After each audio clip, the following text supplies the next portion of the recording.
दिल से ले आने वाला प्रभु यीशु मसीह के आदि पवित्र नाम में सब पवित्र लोगों को पसंद देता हूँ। आज सबसे पहले लोग बिल्कुल नहीं पसंद करने वाला दो बात मैं बोलने जा रहा हूँ। कोई नहीं चाहता ऐसे बातें मैं सुनूं या सोचूं। क्या बात है मालूम है? इब्रानियों 9 अध्याय के 27 वचन।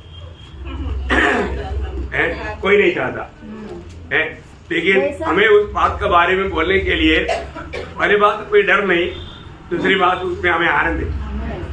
ये प्रभु के लोगों का एक खूबी है। और जो दुनिया के लोगों के बारे में बोला, दुनिया बिल्कुल ना चाहने वाला दो बात है, एक मृत्यु और एक न्याय। आप सबको मालूम है मृत्यु सबको जीवन में है ना।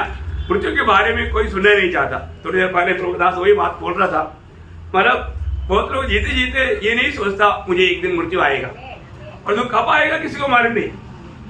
मनुष्य क्यों मरता है इसके बारे में भी बहुत लोग नहीं समझता, लेकिन प्रभु का जन ये सारे बात रूट में जानता है। प्रियो अलिया कई लोग मतलब बोलता है कि मुझे मरना अच्छा है, लेकिन फिर भी मृत्यु नजदीक आएगा तो बोलता है अभी नहीं, बाद में। मतलब वो और भी जीना चाहता। बोलने का अर्थ क्या है कि मतलब मृत्यु कोई भी नहीं चाहता कि मुझे जल्दी मृत्यु मिले। हाँ, कई लोग कुछ निराशा में ऐसे कुछ समय में लोग बोलते हैं, अभी भी बहुत कम लोग हैं जबकि मृत्यु को स्वागत करने के लिए तैयार है। प्रियो हमें इस बात को जानना है कि हम जीते जीते हमें इस मृत्यु के ऊपर विजय पाना है ना। इस मृत्यु के ऊपर विजय पाना है। आपको मालूम होगा मतलब एक समय में एक व्यक्ति ने बोला लोहा बोलेगा तो बहुत बलवान है। लोग बोला व्यक्ति ने बोला लोहा तुम दुनिया में सबसे बलवान है। लोग बोला नहीं, मैं बलवान नहीं, आग बलवान है। तो आग के पास गया, आग को पूछा आग तुम बलवान है ना? तो आग ने बोला नहीं, पानी मेरे से बलवान है ना। तो पानी को पूछा तुम बलवान है ना? तो पानी ने क्या बोला, अगर सूरज आएगा तो मैं उसमें भाप बन करके निकल जाएगा, मैं सूरज बलवान है। सूरज के पास गया, सूरज आप बलवान है ना? सूरज बोला कहाँ बलवान, मेरे रोशनी को बादल निकालता है। सूरज बोला बादल तू बलवान है ना? बादल ने बोला क्या करूंगी, बादल पहाड़ जैसा पहाड़ खड़ा है तो मेरा रास्ता ही बदलना पड़ता। वो पहाड़ माना बलवान है। तो पहाड़ को जाके पूछा तू बलवान है ना? पहाड़ ने बोला नहीं है। हाँ, वो पहाड़ को क्या करता, इंसान पूरा तोड़ डालता है, पूरा पहाड़ को ये करता। मनुष्य को जब मनुष्य को बलवान है ना, मनुष्य ने बोला नहीं, मृत्यु बलवान है, क्योंकि मैं कितना भी कोशिश करेगा तो मृत्यु। मतलब आखिर में मृत्यु को पूछा तुम बलवान है ना? मृत्यु बोला नहीं, मुझे को भी हरा दिया यीशु बलवान है। कौन बलवान है? प्रभु यीशु मसीह बलवान है। वो कि एक ही बलवान है, एक ही सर्वशक्तिमान है। तो मैं आपको बताना चाहता हूँ अपने जीवन में जब जिन्होंने प्रभु यीशु को पाया उन्होंने मृत्यु के ऊपर विजय पाया, देखा है ना। तो बहुत बड़ी बात है हमारे जीवन में। लोग मृत्यु के बारे में सुनना नहीं चाहता होगा, लेकिन हम लोगों को उसका बारे में चर्चा करने में भी आनंद है, क्योंकि हमने यूहन्ना 5:24 में लिखा है जो लोग यीशु मसीह पर विश्वास किया वो मृत्यु को पार करके आनंद जीवन में प्रवेश कर चुका है। कितना खुशी की बात है। प्रियो एक बात जानना, कोई भी नाश होना प्रभु का इच्छा नहीं है ना। मनो सारा बाइबल का निचोड़ बोलेगा तो यूहन्ना 3:16 है, बोलेगा तो पिता परमेश्वर ने ये दुनिया में रहने वाला सबसे इतना बड़ा प्रेम किया, उसने अपने एकलौता पुत्र दे दिया ताकि जो कोई उस पर विश्वास करे। देखा जो कोई प्रभु यीशु पर विश्वास करे, विश्वास करने के लिए भी लोगों को नहीं होने दे रहा। प्रभु यीशु मसीह पर विश्वास करने देता नहीं। देखा है, वो नाश नहीं होगा, आनंद जीवन मिलेगा उसको, आनंद जीवन। प्रियो विश्वास करना, देखो क्यों लोग विश्वास नहीं करता है ना। दूसरा गुरुदी 4:4 में लिखा है ये जगत का ईश्वर शैतान है ना उन अविश्वासियों का मन को अंदर कर दिया। ये सुसमाचार सुनने के टाइम पर ये वचन प्रभु का वचन है, ये जैसा कहा था वैसा ही होने वाला है, ये बात उन लोगों को विश्वास करने नहीं देता। शैतान उनको भ्रम में डाल देता। प्रियो कोई एक व्यक्ति भी नाश होना प्रभु की इच्छा नहीं। प्रभु यीशु मसीह दुनिया में सबके लिए आया और वो सबके लिए मरा है ना। वो एक उदार सबके लिए है। और वो मुफ्त में है, सिर्फ विश्वास करने से मिलेगा। फिर भी लोग विश्वास करके स्वीकारने के लिए तैयार नहीं। ये कितना दुखदायक बात है ना प्रियो।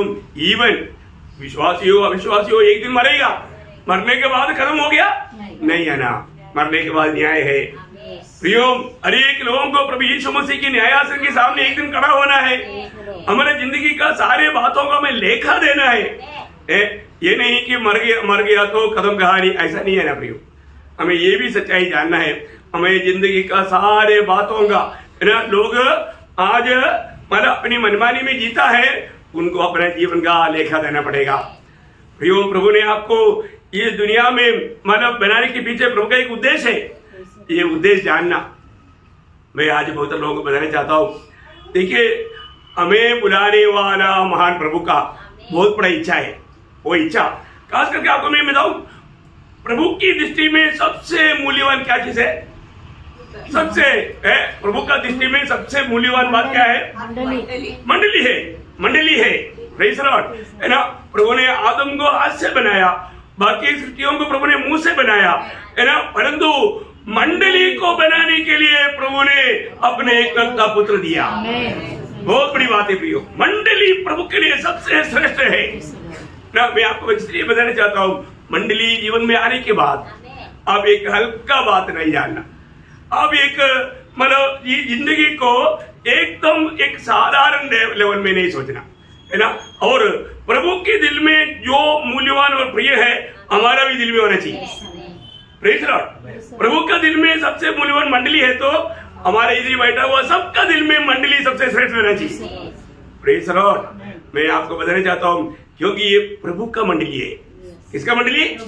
प्रभु का मंडली, है ना। हमें प्रभु ने यीशु मसीह ने मतलब परमेश्वर के लिए, पिता के लिए ना, प्रकाशित वाक्य 12:6 में हम लोग पढ़ता है, और हमें एक राज्य और अपने पिता परमेश्वर के लिए याजक भी बना दिया। देखा, पिता परमेश्वर के लिए, पिता परमेश्वर के लिए हमें याजक बनाया।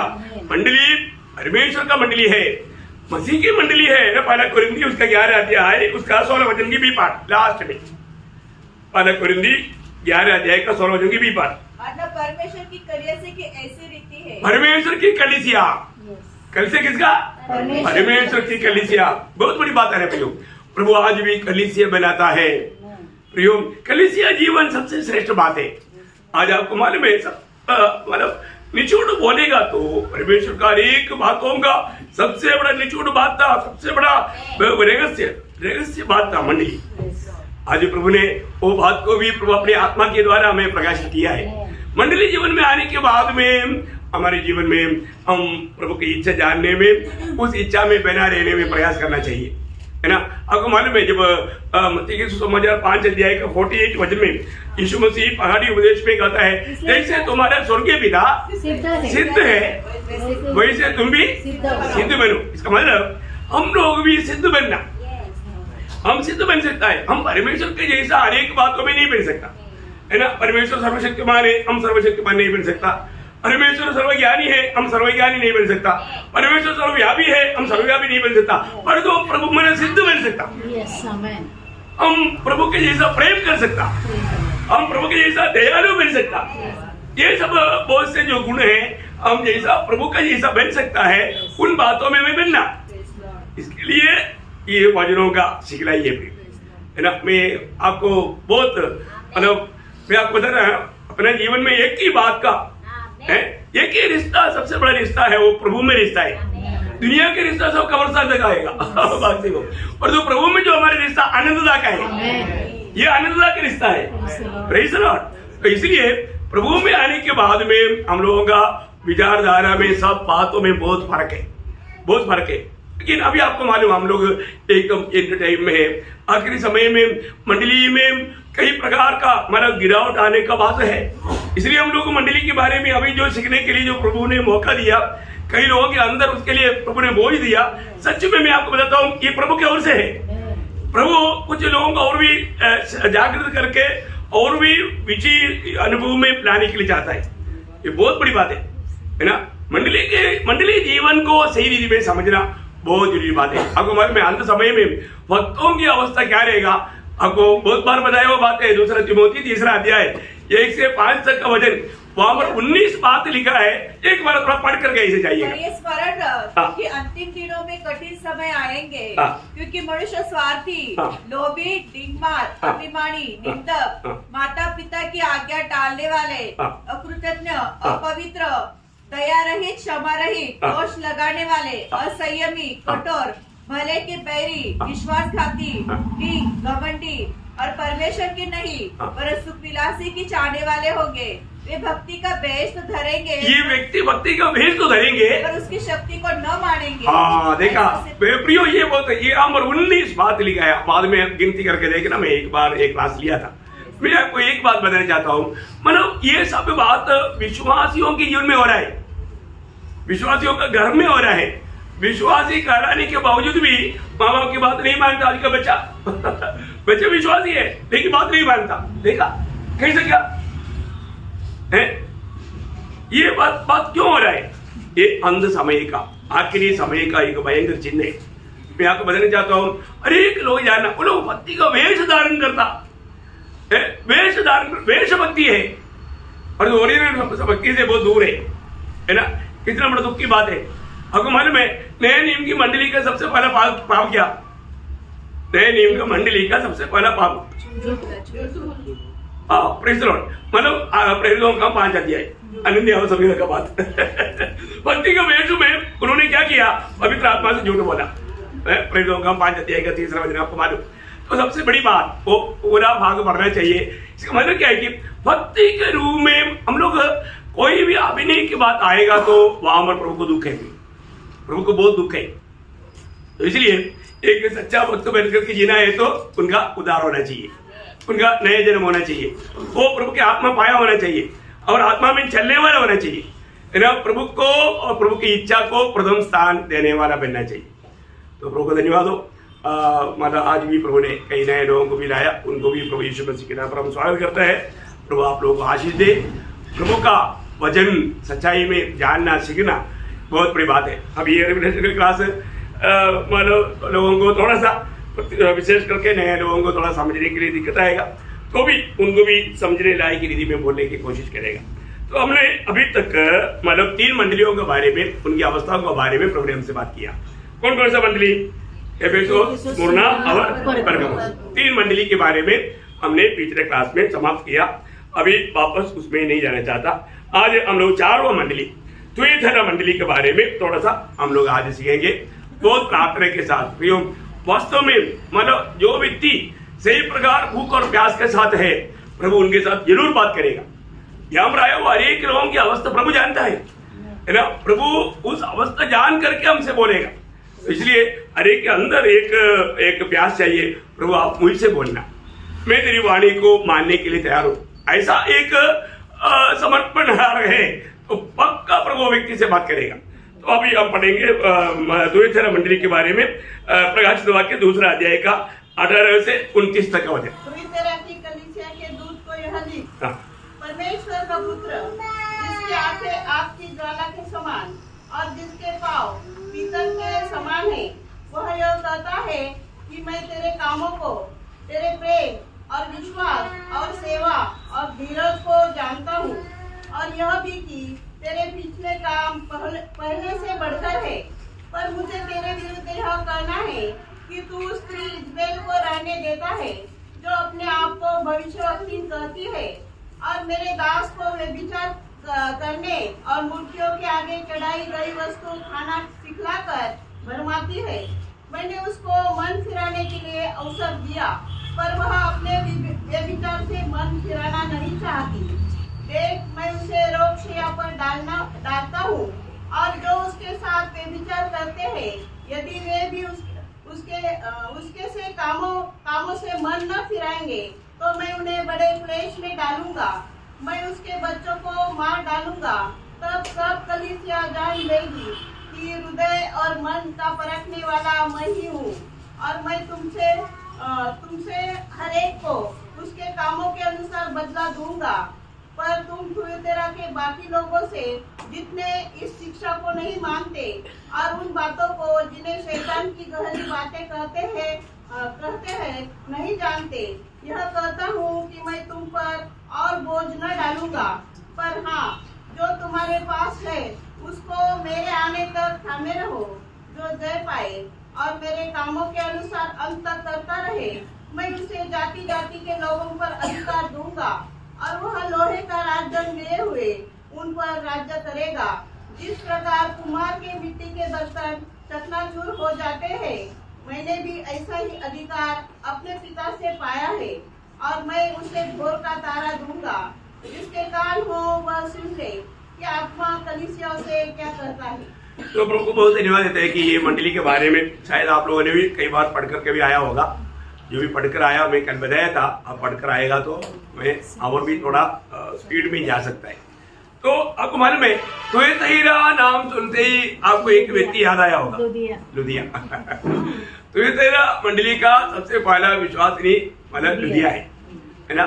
जब मतलब मैकेडोनिया बुलाट आकर के जब पौलुस वहां पर जब गया, उस समय में बहुत से स्त्रियां नदी के किनारे में वचन सुनने के लिए बैठा, लेकिन एक व्यक्ति का दिल प्रभु ने खोला। वहां पर हम मतलब प्रेरितों काम में पढ़ता है, प्रेरितों काम उसका 16 अध्याय उसका 14-15 वचन। नामक तुयतैरा नगर की बेचैनी कपड़े बेचने वाली एक भक्त स्त्री सुन रही थी। प्रभु ने उसका मन खोला कि वह पौलुस की बातों पर चित्त लगाए। जब उसने अपने घराने बस अभी आप देखिए, एक व्यक्ति प्रभु का वचन को चित्त लगा करके सुनने के लिए भी क्या चाहिए? प्रभु का अनुग्रह चाहिए। आज प्रभु का मतलब बहुत लोग प्रभु का वचन में आता है, प्रभु का वचन सुनता है, परंतु वो चित्त नहीं लगा पाता। चित्त लगाना, चित्त लगा करके सुनना। आप लोग जब चित्त नहीं लगाता है ना, तब मुझे मालूम पड़ता, तब मुझे बोझ होता, क्यों मुझे बोझ होता? मैं ये सोचता हूँ, क्योंकि आपको ये बात तो प्रभु से पा करके जो दे रहा है, उस समय में आप चित्त लगा करके नहीं सुनेगा तो वो दिन भर मेरे को पोड़ में डांटा था, ऐसा सोचते रहेगा तो सुन गया मतलब वो 6 घंटा बाइक। Praise Lord. कई बार ऐसे होता है, कई बार वो जो गट गया ऐसा कुछ बातों के पीछे कोई बोलेगा मम्मी ने डांटा था, नहीं तो ऑफिस में उसने डांटा था। इधर ही बैठने के टाइम पर उनका चिंता को वो कितना भयंकर बात है ना, प्रभु की उपस्थिति में आने, वही एक डर पौलुस के जीवन में था। दूसरा कुरिन्थी उसका 11 अध्याय का 3 वचन में पौलुस मैं डरता हूँ। क्यों? अभी देखो, प्रभु का दास इतना महान दास है, वो डरता है। वो डरपोक है क्या? नहीं। डर की आत्मा उसमें है क्या? नहीं। किस प्रति डरता? मंडली के प्रति। देखो, मंडली के प्रति मैं क्यों इतना चिल्लाता, मैं क्यों आपको ये बात बोलता? मैं आपको बोलता हूँ प्रियो, मेरे लिए मेरे जिंदगी का सबसे बड़ा बात तो मंडली है। मेरा जीवन का पूर्ण समर्पण मंडली के लिए है। मैं आपको बताना चाहता हूँ, इसलिए मंडली की अवस्था में थोड़ा भी धीमा पर आएगा तो मेरे को जलन होता। उसका दूसरा वचन में लिखा है, पौलुस बोलता है, क्योंकि मैं तुम्हारे विषय में ईश्वरीय धुन लगाए रहता हूँ। देखा, ईश्वरीय धुन। हाँ, कौन सा धुन? ईश्वरीय धुन। देखा, क्या समझा? मुझे जलन नहीं बोलता है, मुझे जलन है। कौन सा जलन? ईश्वरीय जलन। हाँ, बहुत बड़ी बात है भाई, क्योंकि मंडली में एक भी व्यक्ति, उधार पाया व्यक्ति पीछे ना रह जाए, और वो मतलब विजयी में अगर नहीं हुआ तो हमको वो दुखेगा, है ना। एक सच्चा विजयी जीवन बिताना। मैं आपको बताना चाहता हूँ, अनेक लोगों का नाम लेकर के सवेरे प्रार्थना करके जीवन की सहायता लोगों को पहुंचाता हूँ। इसलिए कई बच्चों का नाम याद नहीं रहता है तो मैं लिस्ट लेकर के बैठता हूँ, है ना, क्योंकि मतलब हरेक का नाम कभी कभी याद भी नहीं आता है। तो उसलिए मैं लिस्ट लेकर के एक एक परिवार को वो लिस्ट के अनुसार प्रार्थना शुरू करता हूँ, ताकि वो लोग उड़ने से पहले जीवन का सहायता मिले। ये बहुत बड़ी बात है। मैं तो सोचता हूँ प्रभु का दास पौलुस का ऐसा महान व्यक्ति था, उस 11 अध्याय का 28 वचन पढ़ना। और अन्य बातों को छोड़कर जिनका वर्णन मैं नहीं करता, सब कलीसियाओं की चिंता प्रतिदिन मुझे दबाती है। देखा, प्रभु का दास को अभी मेरे को नासिक मंडली के बारे में चिंता बहुत भारी है, तो उनको बहुत मंडलियों के बारे में चिंता है, तो कितना टेंशन में होगा वो। सही बात है ना? सच्ची बात है। एक सच्चा दास को जो प्रभु ने नियुक्त किया है तो मंडली के प्रति बहुत बड़ा, इसलिए आपको मैं बताता हूँ प्रियो, आपको इस रीति में कोई भी ऐसा आपको मतलब प्रोत्साहन नहीं देगा, क्योंकि हमको जिम्मेवारी है, क्योंकि एक दिन लेखा देना है। प्रभु ने हमें दिया हुआ उनका लेखा देना पड़ेगा। जब प्रेरितों का 20 अध्याय का 28 वचन में जब मतलब फेयरवेल मीटिंग के टाइम पर एफेसुस मंडली का मतलब प्राचीनों को बुला करके जब पौलुस समझाता है उस समय में क्या बोला, उसका 20 का 28, इसलिए अपनी झूठ की चौकसी करो जिसमें पवित्र आत्मा ने तुम्हें अध्यक्ष ठहराया है कि तुम परमेश्वर की कलीसिया की रखवाली करो जिसे उसने अपने लहू से मोल लिया है। देखा, यीशु मसीह के लहू से मोल लिया हुआ लोग यदि बैठा हुआ है ना, उनको समय समय पर खिलाना पिलाना चलाना ये सब अगुआ का कर्तव्य है। Praise the Lord. ऐसा नहीं है, उस जिम्मेवारी के साथ अगर नहीं चलेगा एक दिन हमें लेखा देना पड़ेगा। ये बहुत बड़ी बात है। इसलिए मैं बहुत लोगों को बहुत विनती करता हूँ, पहली बात आप लोग ये भी सुनता है बहुत उत्साह से सुनना, ध्यान करके सुनना। अगर ध्यान से नहीं सुनेगा तो अभी दुनिया का प्रभु ने मन को खोल दिया। प्रियो, हमारे जीवन में यहाँ पर भी बैठने के टाइम पर प्रभु हमारा मन खोलेगा तभी वो ध्यान से सुन पाएगा। प्रभु का अनुग्रह रहेगा तभी हम समझ पाएगा। मेरा प्रभु का करुणा चाहिए, प्रभु का दया चाहिए। अभी यहाँ पर तुयतैरा मंडली में सबसे पहले मैं आपको बताना चाहता हूँ, उसका 18 वचन पढ़िएगा। परमेश्वर का पुत्र जिसकी आंखें आपकी ज्वाला के समान और जिसके पाँव उत्तम पीतल के समान है, वह यह कहता है। हाँ, देखिए अभी यहाँ पर कहने वाला कौन है? यहाँ पर कहने वाला कौन है? परमेश्वर का पुत्र। अभी आप देखिए, प्रभु यीशु मसीह की अंगवर्णन करने वाला, मैं आपको बताया था, हर एक मंडली को बजाने के समय में वो मंडली की अवस्था के अनुसार यीशु मसीह का एक अंगवर्णन को लेकर के बोलता है ना। अभी तुयतैरा मंडली को बोलने के समय में यहाँ पर का प्रयोग में एक बड़ा फर्क आया। आप लोग ध्यान में आया कि मालूम नहीं, आप लोग ध्यान से पढ़ेगा तो फर्क दिखाई देगा। वापस 18 वचन पढ़ना। परमेश्वर का पुत्र जिसकी आंखें, परमेश्वर का पुत्र। अभी आप देखिए उसका पहला अध्याय का 14-15 वचन में क्या लिखा? उसके सिर और बाल श्वेत ऊन वरन पाले के समान उज्जवल थे और उसकी आंखें आग की ज्वाला के समान थी। उसके पाँव उत्तम पीतल के समान थे जो मानो भट्टी में तपाया गया हो और उसका शब्द बहुत जल के शब्द के समान था। अभी यहाँ पर किसके बारे में बोला? थोड़ा उसमें आपका 13 वचन में, और उन दिवटों के बीच में मनुष्य के पुत्र। देखा, मनुष्य का पुत्र। देखिए वहां पर बताया मनुष्य का पुत्र, यहाँ पर मनुष्य पुत्र क्यों नहीं कहा? यहाँ पर परमेश्वर का पुत्र बोला क्योंकि हर जगह पर जब वो पहला अध्याय में यीशु मसीह का अंगवर्णन कहा, वो अंगवर्णन को लेकर के ही मानव हर संदेश में बताया। और तो यहाँ पर बोलने के टाइम पर मनुष्य पुत्र करके नहीं बोला, परमेश्वर का पुत्र कहा। क्यों ऐसा कहा?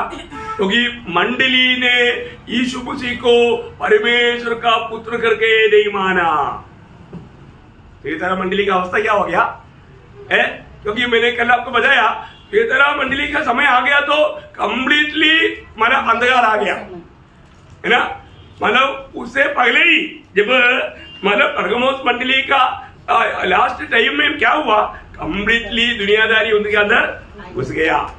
अब देखिए उस समय में उसके कंटिन्यूएशन में आने वाला तो ये तरह मंडली के लोगों में क्या हो गया, यीशु मसीह छोटा, इसलिए बोलते हैं ना बाल यीशु, और मरियम को मादा मरियम, मतलब किसका मादा? देव मादा। देखा, मतलब मरियम को बड़ा देखने लगा और यीशु का मतलब परमेश्वर को नहीं मानने लगा। आपको इसका सीरियसनेस समझ में आया? परंतु यहाँ पर इसलिए बोलता है परमेश्वर का पुत्र, परमेश्वर का पुत्र। देखा प्रियो, वो परमेश्वर का पुत्र है, परंतु उन लोगों ने बोला वो मरिया का बेटा है। वो मरिया का बेटा है क्या? नहीं। देखा, इसका मतलब क्या है कि उन लोगों ने इसी प्रकार मतलब आपको मालूम है उस समय तक उनका संज्ञा भी बढ़ता गया, बहुत ज्यादा वो लोग आगे बढ़ने लगा। परंतु मतलब हृदय में प्रभु को कोई स्थान नहीं, उस जगह में मरियम को स्थान है। अभी भी आप देखो, अभी भी आप रोमन कैथोलिक के लोगों के बीच में जाएगा तो है ना, वो प्रभु यीशु के बारे में बिल्कुल नहीं सुनना चाहता, मरियम के बारे में कहने के लिए मानव मानने के लिए तैयार है। आप लोग बोल कर देखना, बिल्कुल उन लोग बिल्कुल मरियम को ही ज्यादा मौत देता। देखा प्रियो है क्या हो गया, मतलब उन लोगों कैसा फिसल गया, कहां पर धोखा खाया।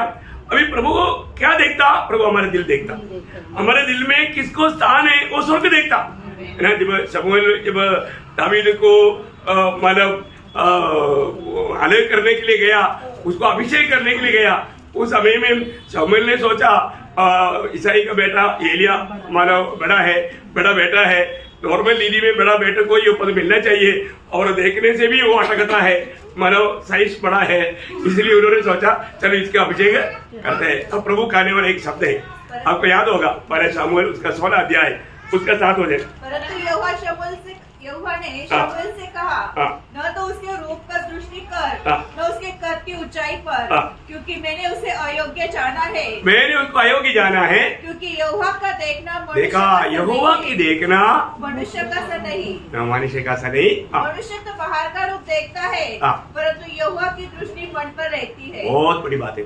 मैं एक बात आपको बताऊं, बहुत बार बहुत लोग प्रभु के उपस्थिति में आने के बाद में भी वो प्रभु से आशीष क्यों नहीं पाता, क्योंकि उनका मन में प्राप्त करने के लिए तैयारी नहीं, प्रभु को पाने का इच्छा में नहीं आता। देखिए प्रभु हरेक लोगों का मन जानता है, अरे हमारा पूरा अवस्था प्रभु जानता है। अभी भी आपको मालूम है, जब अब्राहम ने हागार को मतलब तो चपाती और एक बोतल पानी देकर बोले जाओ अभी वो लोग मरुस्थल में घूमते घूमते पानी भी खत्म हो गया, चपाती भी खत्म हो गया, अभी रोने लेगा। तब प्रभु का मतलब वहां पर प्रकटीकरण हुआ। तो हागार कहने वाले एक शब्द है, हागार ने भी कभी नहीं सोचा, लेकिन प्रियो हागार बोलता है जब उत्पत्ति किताब उसका 16 अध्याय का 13 वचन, तब उसने यहोवा का नाम जिसने उससे बातें की थी अत्ता एल रोई रखकर कहा, क्या मैं यहाँ भी उसको जाते हुए देखने पाई। देखा मतलब मैं उधर स्वामी के घर में देखा हो, उसको मैं इधर भी देखता हूँ। मतलब प्रभु मुझे देखता है तो मुझे क्या चिंता करना, मुझे क्या टेंशन लेना। आज भी बहुत प्रभु में आने के बाद उधार पाए हुए लोगों में से कई लोग प्रभु की उपस्थिति में बैठने के टाइम में तक प्रभु मुझे देखता है, मेरे दिल की अवस्था देखता है, मेरा पूरा जीवन को जानता है, इस बात का समझना रह करके बैठता है। कितना दुख की बात है भाई, हमें ये बात को जानना है। हमारे प्रभु की उपस्थिति में आने वाला हर एक लोगों का दिल देखता है, वो क्या चाहत के साथ आया है। प्रभु हम अच्छा रस पान कराया है कि नहीं वो नहीं देखता, प्रभु हमारे दिल की तैयारी को देखता। 2-3 वचन में उसके लिए यिर्मयाह उसका 11 अध्याय का 20 वचन पढ़ना, यिर्मयाह उसका 11 अध्याय का 20 वचन। परंतु अब हे सेनाओं के यहोवा, हे धर्मी न्यायी, हे अंतःकरण की बातों के ज्ञाता, तू उनसे बदला ले और मुझे दिखा, क्योंकि मैंने अपना मुकदमा तेरे हाथ में छोड़ दिया है। क्योंकि वो प्रभु क्या करता, अंतःकरण की बातों को जानता। अंदर उसका 20 अध्याय उसका 17 अध्याय पढ़ना।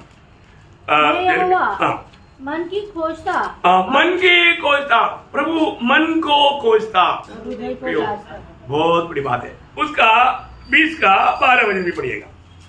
परंतु हे सेनाओं के यहोवा, हे धर्मियों को परखने वाले और हृदय और मन के ज्ञाता। देखा, हृदय और मन के, वो हमारा हृदय में हमारा मन में क्या क्या बात है वो प्रभु जानता है। कितना हम लोग एक बात को जानना, हम कोई मतलब मूर्ति के सामने नहीं आया पियो जो हमसे बात नहीं कर सकता, जो हमें नहीं जान सकता, ऐसा नहीं। हम सच्चा जीवित प्रभु की उपस्थिति में आया, वो प्रभु हमें पूर्ण रूप में जानता। मैं आपको बताना चाहता हूँ, माना कभी कभी कम से कम 139 भजन संहिता का 1 से 6 तक वचन पढ़ करके ध्यान करना चाहिए, क्योंकि तूने मुझे जांच कर जान लिया है, तू मेरा उठना बैठना जानता है, और मेरे विचारों को दूरी से समझ लेता है।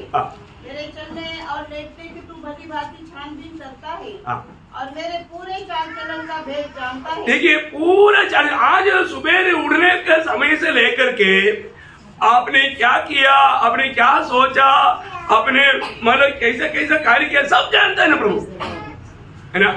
पर जो हम लोग शाम के टाइम पर प्रभु को बस्ती में बहुत अपने आप को भक्त दिखा करके आ गया, और जो हमारा दिन भर का जीवन प्रभु का भय में नहीं था, प्रभु के सामने नहीं था, प्रभु मुझे देखता है करके एक बार भी सोचा भी नहीं, ऐसे बातें बोला, ऐसे काम किया।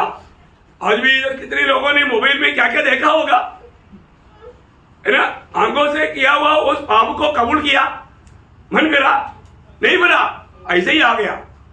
देखा प्रभु हमको देखता है, हम कहां पर आ गया हम नहीं जानता, है ना। इस्राएल की कष्टों के बारे में मौसे को बोलने के टाइम पर प्रभु कहने वाला, प्रभु सबको देखता ही रहता है ना। निर्गमन का किताब उसका 3 अध्याय का 7 वचन। फिर यहोवा ने कहा, मैंने अपनी प्रजा के लोग जो मिस्र में है उनके दुख को निश्चय देखा है। निश्चय देखा, मैं देखा, मैं उनका कष्ट देखा, उनका रोना सुना, मैं जानता हूँ।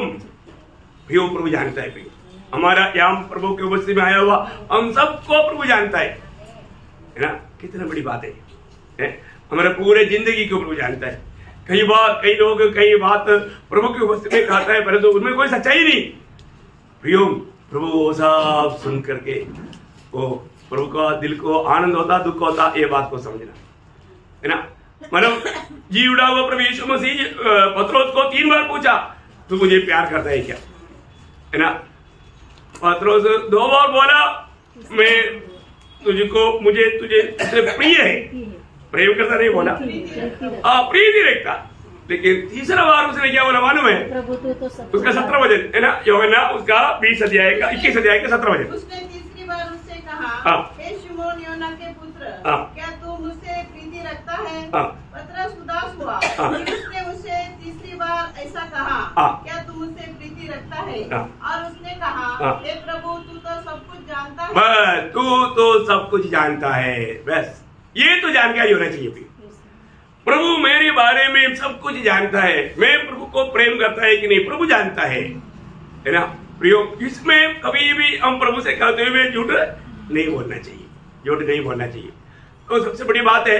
इसलिए जब प्रभु तुएतेरा मंडली से जब बात करता है तो बोलते है परमेश्वर का पुत्र हूँ मैं मरिया का पुत्र नहीं, है ना। भविष्यवक्ताओं के द्वारा कहा हुआ, जब यशायाह नबी की किताब उसका 7 अध्याय का 14 वचन, इस कारण प्रभु आप ही तुमको एक चिन्ह देगा, सुनो एक कुमारी गर्भवती होगी, ये कुमारी गर्भवती होगा और पुत्र जनेगी और उसका नाम इम्मानुएल रखेगी। देखा कौन मरिया का पुत्र है क्या? नहीं। देखिए इतना बड़ी बात है ना। उसका श्रेष्ठता क्या रहेगा, उसका 9 अध्याय यशायाह उसका 9 अध्याय का 6 वचन, क्योंकि हमारे लिए एक बालक उत्पन्न हुआ, हमें एक पुत्र दिया गया है और प्रभुता उसके कांधे पर होगी और उसका नाम अद्भुत युक्ति करने वाला, पराक्रमी परमेश्वर। देखा वो पराक्रमी परमेश्वर है प्रियो, अद्भुत कार्य करने वाला पराक्रमी परमेश्वर है, अनंत काल का पिता, अनंत काल का पिता और शांति का राजकुमार, शांति का राजकुमार रखा जाए। अभी मतलब प्रभु यीशु मसीह कौन है ना, उस समय तुएतेरा मंडली का लोगों ने नहीं जाना। प्रियो, हमें ये बात को जानना है। हम लोग जो वास्तव में आराधना करते हैं, हमारे प्रभु यीशु मसीह कौन है? वो परमेश्वर है ना। पिता पुत्र पवित्र आत्मा त्रिएक परमेश्वर में, वो व्यक्तित्व में पूर्ण रूप में परमेश्वरत्व रखने वाला परमेश्वर है वो पिता से कोई छोटा है क्या? नहीं। बहुत बड़ी बात है, उसका तुल्य पिता परमेश्वर का तुल्य, ऐसा एक तुल्य परमेश्वर है। इसलिए अभी बहुत लोगों ने, अभी रोमन कैथोलिक के लोगों ने क्या कर दिया, उसको एकदम मानव छोटा कर दिया है। वो मरियम का पुत्र बोल करके मानव उन्होंने वो मरियम को मानव परमेश्वर का मादा कह करके ये किया। जो भी कहीं भी छोटा भी गलती है, तो मैं एक बात आपको बताना चाहता हूँ, प्रभु में आने के बाद में छोटा गलती बड़ा गलती करके नहीं गिरना।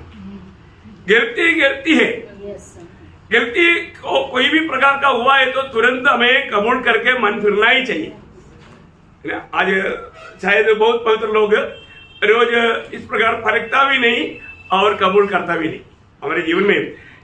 आज बहुत लोगों के जीवन में ना जाने मार आता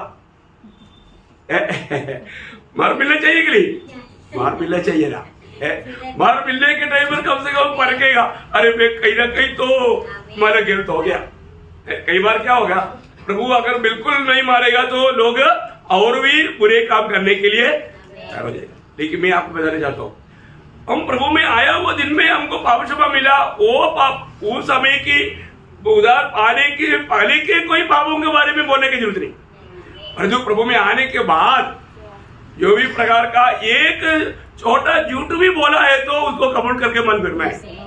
तो एक छोटा झूठ है, उसमें क्या है ऐसे नहीं सोचना, नहीं तो क्या होगा, थोड़ी समय प्रभु इंतजार करेगा लेकिन प्रभु पक्का ताड़ना देगा क्योंकि वो प्रभु का धार्मिक है। 2-3 वचन में आपको मतलब स्मरण के लिए याद रहने के लिए मैं पढ़ाना चाहूंगा।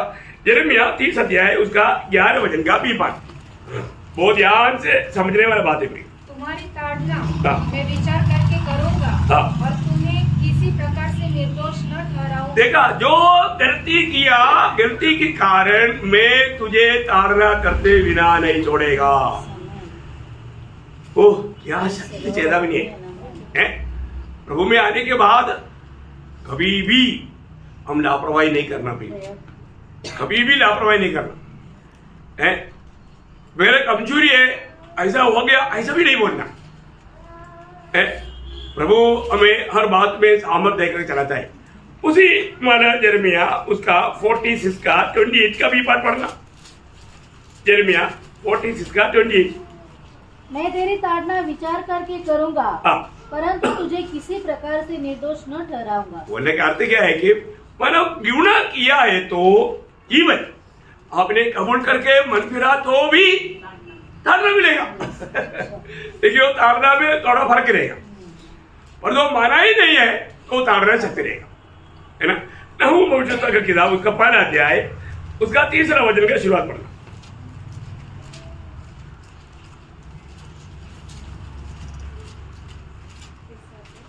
हाँ, 1 अध्याय का 3 वचन, नहूम 1 अध्याय का 3 वचन का पहला। विलम्ब से क्रोध करने वाला और बड़ा शक्तिमान है, वह दोषी को किसी प्रकार निर्दोष न ठहराएगा। निर्दोष नहीं, ऐसा बहुत वचन है। मैं आपको याद आए इसके लिए मैंने ये बात आपको बताना चाहा। प्रयोग आज भी कई बार कई लोग अचानक कई प्रकार का तकलीफ में पड़ने का कारण आपने आपका गलती को प्रभु के सामने कबूल करके मन नहीं भरा। प्रभु हमारा हल्का हल्का ताड़ना देता है, उस समय में मन फिरेगा तो भी शायद उसमें पार हो जाएगा, परंतु अगर हम हृदय को कठोर करेगा तो बहुत भयंकर रहेगा। तो यहाँ पर तो ये तेरा मंडली के बीच में चलने वाला प्रभु उसका वो खूबी वापस इधर पढ़ो 18 बजे। परमेश्वर का पुत्र जिसके आंखें आग की ज्वाला के समान और जिसके पाँव उत्तम पित्तल के समान। उसका पाँव का खूबी क्या है? उत्तम पित्तल। आपको मालूम है ये उत्तम पित्तल किस बात को बोलता है मालूम है? न्यायी परमेश्वर को दिया था, जज या न्याय करने वाला परमेश्वर उत्तम पित्तल। आपको मालूम है हमारा प्रभु यीशु मसीह ही न्यायी है, न्याय करने वाला। मनुष्य पुत्रों को न्याय करने का पूरा अधिकार यीशु मसीह को है ना। मतलब यहाँ पर और कोई भी न्याय नहीं करेगा, इसलिए यीशु मतलब प्रभु को कैसा भाई मानना चाहिए, आदर करना चाहिए। प्रभु यीशु मसीह ने खुद यूहन्ना के सुसमाचार 5 अध्याय उसका 22 वचन, यूहन्ना पिता किसी का न्याय नहीं करता परंतु न्याय करने का सब काम पुत्र को सौंप दिया है। देखा, पुत्र को न्याय करने का काम सौंप दिया। प्रियो कितनी बड़ी बात है। और पुत्र न्याय करेगा ये बात पिता ने सारी दुनिया को प्रमाणित करके दिया करके बताता है। प्रेरितों का काम उसका 17 अध्याय उसका 31 वचन। क्योंकि उसने एक दिन ठहराया है जिसपे वह उस मनुष्य के द्वारा धर्म से जगत का न्याय करेगा जिसे उसने ठहराया है और उसे मरे हुओं में से जिलाकर यह बात सब पर प्रमाणित कर। देखा, मृतकों से जिलाया गया हुआ एकमात्र व्यक्ति वो प्रभु यीशु मसीह है। इसका मतलब क्या है कि प्रभु यीशु मसीह के द्वारा सबका न्याय करेगा, सबका न्याय करेगा। इसलिए 2 तिमोथी उसका 4 अध्याय उसका 12 वचन, दूसरा तिमोथी उसका 4 अध्याय उसका 1 वचन। परमेश्वर और मसीह यीशु को गवाह करके हाँ। जो जीवितों और मरे हुओं का न्याय करेगा। कौन का न्याय करेगा? प्रभु यीशु मसीह न्याय करेगा। देखो प्रियो, बहुत बड़ी बात है? इसलिए पौलुस मानो 2 कोरिन्थी 5 अध्याय के 10 वचन में, क्योंकि अवश्य है कि हम सबका हाल मसीह के न्यायासन के सामने खुल जाए। देखा, मसीह के न्यायासन के सामने सब मनुष्यों का सारे बात खुल जाएगा। हम लोग सब अभी आप सबको मालूम है प्रभु यीशु मसीह का जो पवित्र लोगों का जो न्याय है, जजमेंट है, वो आपको नरक में डालने के लिए नहीं। ऐसा नहीं है कि कई लोग क्या सोचता है हमारे लिए मानव दंड की आज्ञा नहीं, लेकिन न्याय है। ये फर्क विश्वासी लोग जानना। ये प्रभु ने हमको मतलब दंड से बचा लिया। अगर आपने उधार पाया है तो आपको दंड की आज्ञा नहीं। दंड की आज्ञा मतलब स्वयं सिंहासन पर आपका न्याय नहीं। स्वयं सिंहासन के सामने जो भी जाएगा, मतलब देखो अभी मतलब पवित्र लोगों का न्याय यहाँ पर रहेगा। देखो यहाँ पर लिखा है जजमेंट सीट ऑफ क्राइस्ट। देखा, ये यहाँ पर किस लिए ये न्याय है? आदत के द्वारा परखा जाएगा, ठीक है ना। तो इसलिए आप लोगों ने हमने पिछले दिन में देखा था 5 प्रकार का मुकुट। कौन सा मुकुट आएगा? कोई परखा जा रहा। और यहाँ पर जो आएगा है ये श्वेत सिंहासन है। यहाँ पर जो आएगा उनमें से एक भी नहीं बचेगा। ये न्यायासन के सामने आने वाला एक भी नहीं बचेगा। सब कहाँ जाएगा? सीधा देखो, इधर से जाने वाला सब उधर से सीधा इधर ही आएगा। देखो अनंत काल का उस आग में आ पड़ेगा। तो मेन बात क्या है कि हम लोगों को न्याय है, हमें न्याय है, दंड की आज्ञा नहीं। जैसा मतलब रोमियो 8 अध्याय का 1 वचन में लिखा ना, अब जो मसीह यीशु में है उन पर दंड की आज्ञा नहीं। बोले का अर्थ ये श्वेत सिंहासन के सामने का वो जजमेंट नहीं, परंतु हमें न्याय है। वो प्रभु यीशु मसीह के सिंहासन के सामने है। वो किस लिए है? हमें प्रतिफल देने के लिए। हमने जो भी हमने किया उस बातों का प्रतिफल पाने के लिए प्रभु हमें ये करेगा। उधर ही मान पड़ेगा हम लोग वास्तव में दुनिया में प्रभु के सामने कैसा जीवन बिताया, मसीह में कैसा जीवन बिताया। उधर ही वो सारे बात वो न्यायासन के सामने खड़ा होने के टाइम पर भी हम लोगों की अवस्था नहीं पहचाने का, क्योंकि बहुत लोग मानव ट्रक भर करके लाएगा। क्या है बंडलबाजी? लकड़ी घास भूसा का क्या होता? अब देखो मतलब 10 ग्राम सोना उसका देगा तो कितना ट्रक भूसा मिलेगा? नहीं समझा? और तो 10 ग्राम आप सोना लेकर जाएगा तो मिट्टी के अंदर आएगा। अभी बहुत लोग उनके पास कुछ भी ज्यादा नहीं, थोड़ा सा पॉकेट में हाथ में है वो क्या है? सोना है।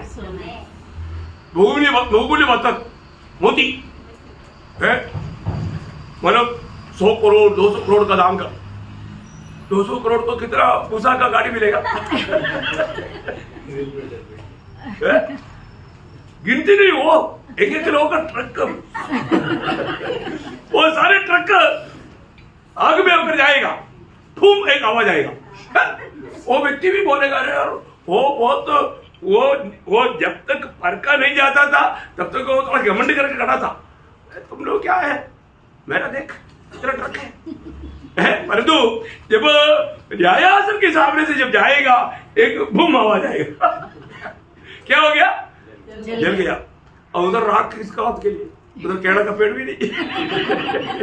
कोई पेड़ को दे दे। देखा, बहुत बड़ी बात है। अपने जीवन में हम क्या पाने के लिए जा रहा है ये बात को हमें जानना है। यीशु मसीह सबका न्याय, इसलिए प्रभु यीशु मसीह ने रेवलेशन की किताब आखिर में क्या बोला? उसका 22 अध्याय का 12 वचन, प्रकटीकरण 22 का 12। शीघ्र आने वाला हूँ और हर एक के काम के अनुसार बदला देने के लिए प्रतिफल मेरे पास है। देखा प्रियो, हर एक लोगों का एक लोगों का काम के अनुसार उसको बदला देने के लिए प्रभु प्रतिफल लेकर के आ रहा है। मतलब हमको लेकर जाने के बाद में हमको सबको वहां पर न्याय होगा, हमारे हर एक काम के अनुसार प्रभु न्याय करेगा। तो यहाँ पर उसका 19 वचन पढ़ने से, मैं तेरे कामों, तेरे प्रेम और विश्वास हाँ, और सेवा हाँ, और धीरज हाँ, धीरज को जानता हूँ हाँ, और यह भी कि हाँ, तेरे पिछले काम पहले से बढ़कर है। हाँ, देखा, ये बात बहुत बड़ी बात है? ये मैं एक बात आपको बताना चाहता हूँ, यहाँ पर उनका काम पहले से बहुत बढ़कर है। और इवन जो एफेसोस मंडली में जो घटी था, वो घटी उस रीति में यहाँ पर नहीं था। एफेसोस मंडली का घटी क्या था? प्रेम में घटी था, है ना। दूसरा अध्याय का 4 वचन में हमने पढ़ा था। तो यहाँ पर उन लोग उसी पे भी बढ़कर है। अभी आप देखिए ये कितना मतलब अच्छा गुण है। बहुत जगह पर अच्छा अच्छा गुण रहता है, और तो मतलब उस गुण के कारण बहुत ज्यादा कार्य बढ़ता है, और तो उसमें जैसा प्रभु सोचता है उस प्रकार का क्वालिटी नहीं, क्वांटिटी बहुत बढ़ता है ना। अभी आपको मालूम है ये यहाँ पर है ना, उनका प्रेम बढ़ गया। वो मतलब कैसा प्रेम है, किस प्रकार का प्रेम था, वो कैसा प्रेम किया, ये बात जानना जरूरी बात है। साधारण दिल में हमको प्रेम बोलेगा तो एक ही प्रकार का प्रेम है ना, ईश्वरीय प्रेम नहीं तो। पर तो ग्रीक शब्द में उसके लिए 4 प्रयोग दिया है। आप लोगों को, बहुत लोगों को मालूम है, आप लोगों को कुछ नया लोग नहीं सुना होगा, है ना। उसमें ग्रीक में प्रेम जो अर्थ आने वाला 4 पद है। एक है एरोस, है ना, EROS, एरोस। ये शारीरिक संबंध का प्रेम है। मतलब जैसे अभी एक लड़के को एक लड़की से प्यार होता, वैज्ञानिक प्रेम, इसको क्या बोलता?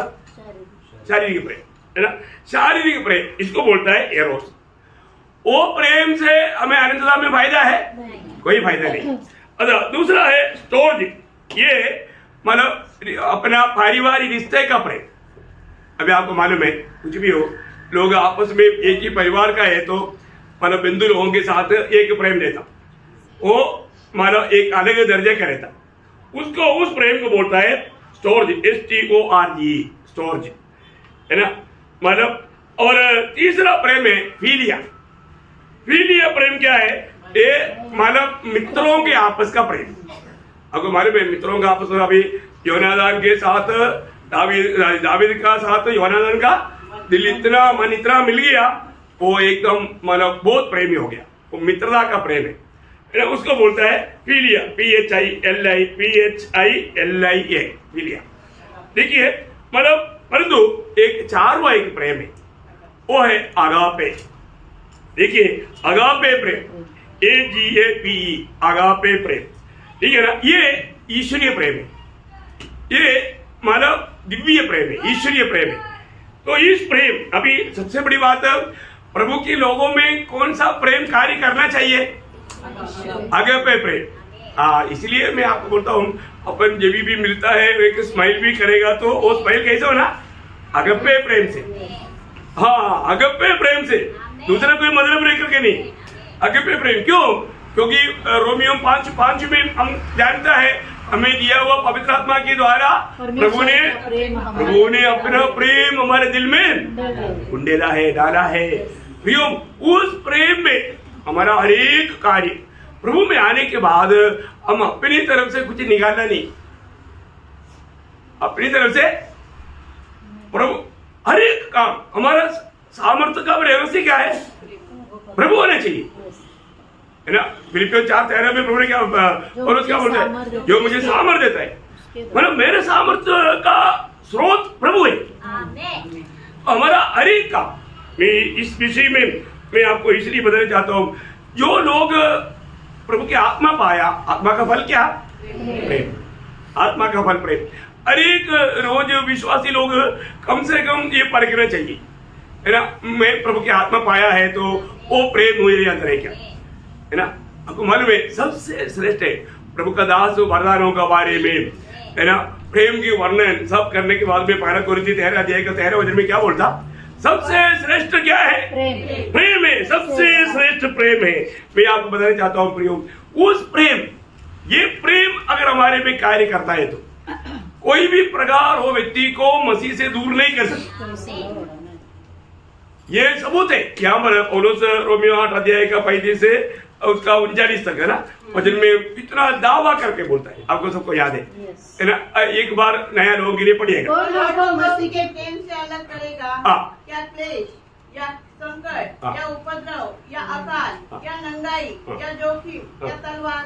जैसा लिखा है, तेरे लिए हम दिन भर घात किए जाते हैं, हम वध होने वाले भेड़ों के समान गिने गए हैं।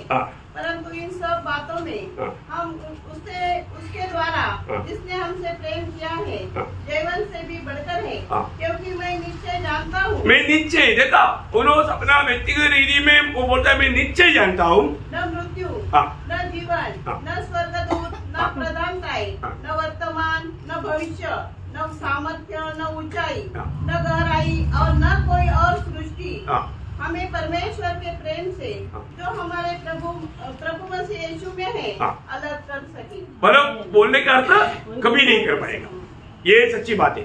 तो इसलिए हमें हर एक दिन अपने आप को यूदा का शब्द में बोलेगा तो यूदा उसका 21 हो पढ़ना, यूदा उसका 21 हो अपने आप को परमेश्वर के प्रेम में बनाए रखो।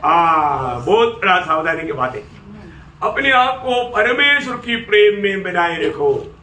प्रेम बहुत बड़ी बात है। हमारा रोज सुबह शुरू होते ही मैंने आपको कई बार बताया, सुबह उठते क्या करना चाहिए?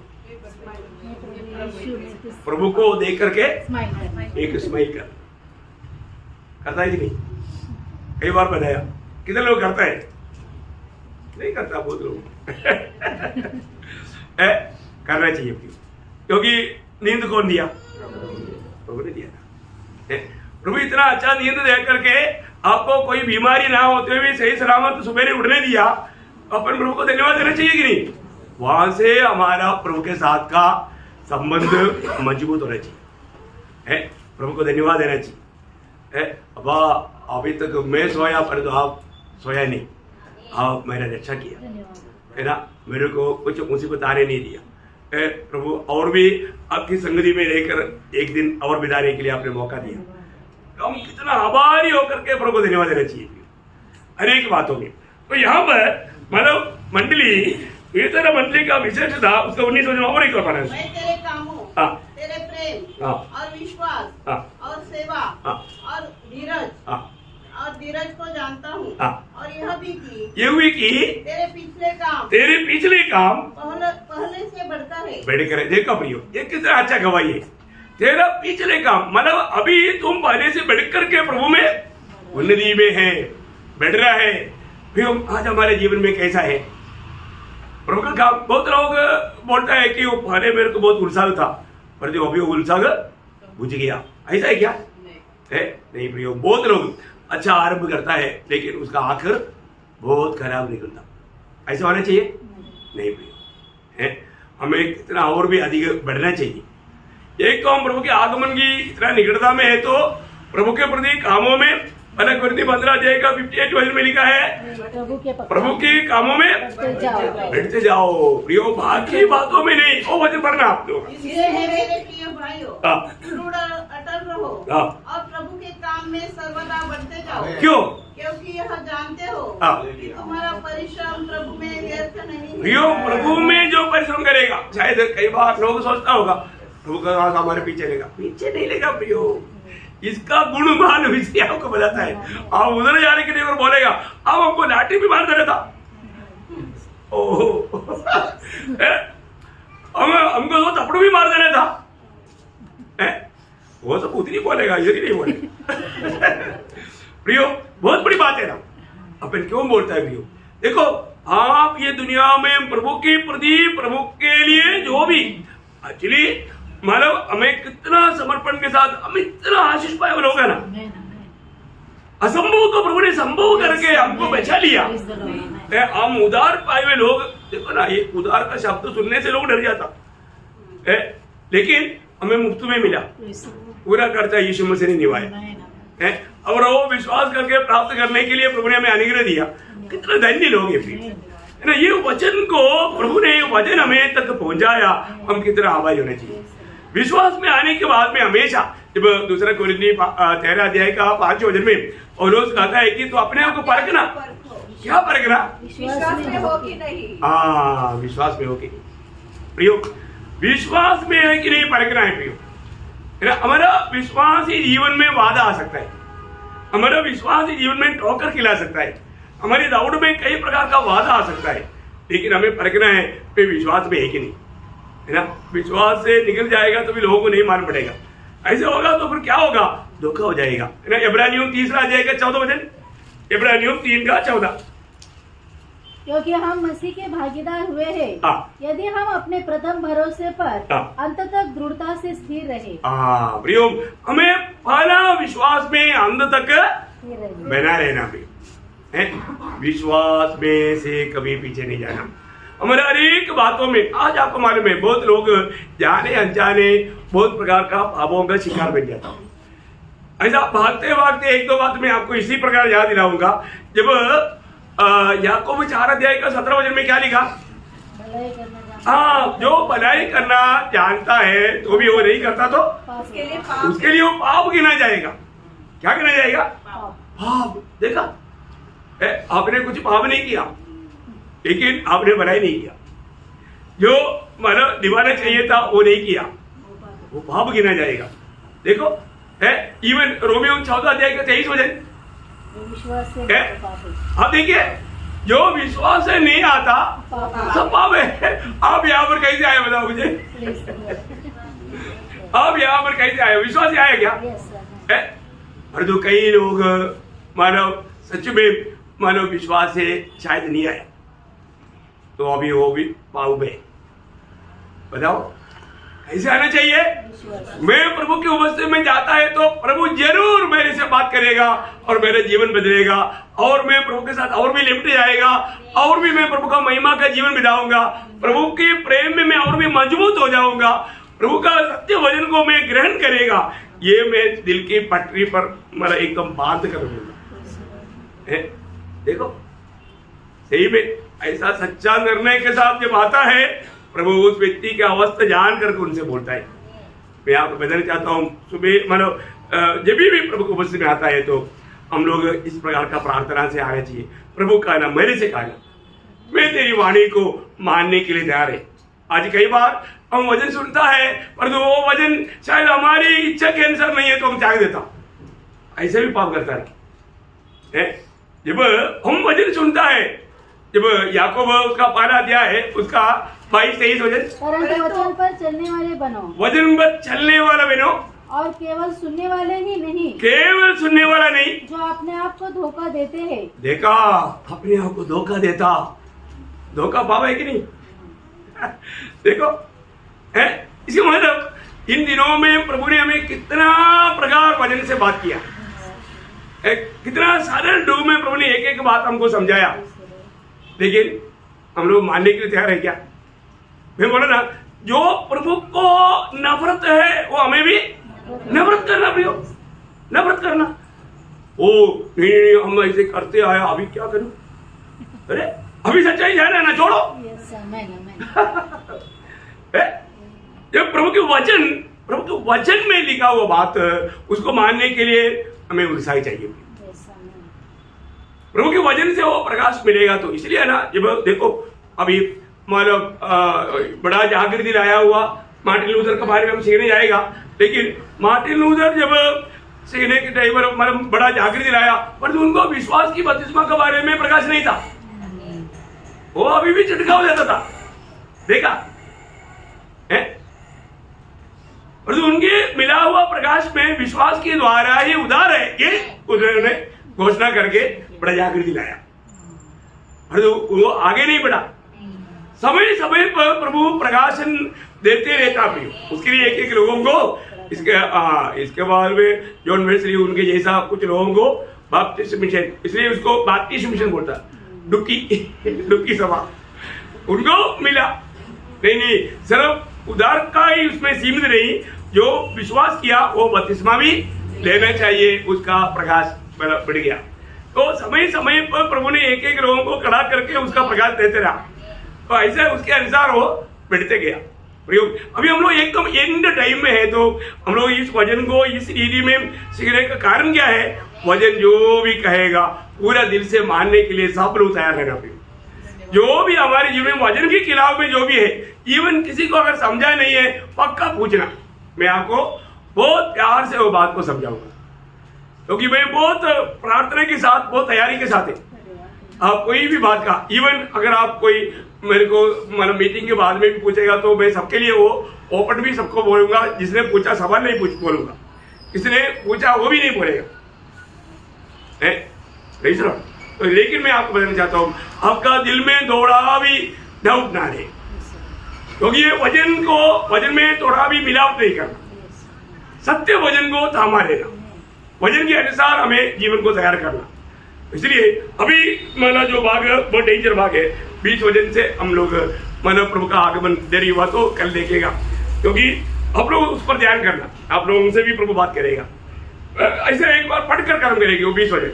मुझे तेरे विरुद्ध यह कहना है कि तू उस स्त्री इस्राएल को रहने देता है जो अपने आप को भविष्यवक्ता कहती है और मेरे दासों को व्यभिचार करने और मूर्तियों के आगे चढ़ाई गई वस्तुओं को खाना सिखलाकर बर्बादी। ओ देखा, अभी आपको मालूम है बाइबल में कहा हुआ सबसे गंदा पात्र, क्या बोल सकता हूं उसको, सबसे दुष्ट बात कौन है?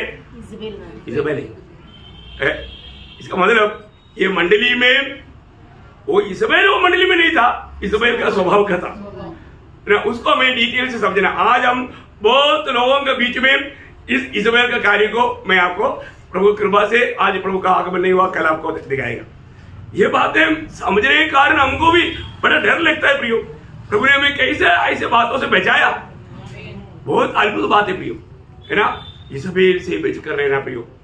प्रभु बिल्कुल इज़ाबेल को नहीं मानता और प्रभु की दृष्टि में वो बहुत बड़ा प्रभु का क्रोध का पात्र है। इसलिए आप लोग ध्यान करके आना गुना बाकी भावों को है, तो जरूर मैं आशा करता हूँ प्रभु हमारे लिए कितना चाहता है प्रियो। मंडली कैसे होना चाहिए प्रियो? मंडली हमेशा प्रभु के साथ रहने के लिए चुना हुआ है ना। आज भी मंडली के लिए प्रभु हमारा घर हमारा भवन तैयार कर रहा है और मध्यस्थी कर रहा है और आने वाला है मंडली के लिए, सब बात मंडली के लिए। मंडली प्रभु का दृष्टि में बहुत मूल्यवान है, इसलिए प्रभु ने हमें मंडली का भाग बनाया। हम लोग कितना धन्य है, प्रभु का मंडली का हम एक सदस्य है। तो वो मंडली कैसे होना चाहिए प्रियो? प्रभु के योग्य होना चाहिए, हमारा प्रभु के योग्य होना चाहिए। तो आइए प्रियो, प्रभु को हम बहुत धन्यवाद करें, है ना। सही में मैं अगर उद्धार पाया है तो मैं प्रभु का मंडली का एक भाग है। अपन हर एक पवित्र लोग देखना मेरा उद्धार हुआ है कि नहीं, क्योंकि उद्धार पाए हुए लोगों को प्रभु प्रतिदिन मंडली में मिला था। कौन मिला था? प्रभु मिला था। मंडली किसका? प्रभु का मंडली। मतलब मंडली में मिलने का योग्य था उद्धार पाना। उद्धार कौन करता? प्रभु करता। ओ कितना अनोखा बात है। इसलिए ये सही रीति में जानकर एक सही प्रकार का जीवन बिताकर, है ना, प्रभु को महिमा करना। तो प्रभु के वचनों के द्वारा सबको आशीष दे, प्रभु को महिमा मिले। आमीन।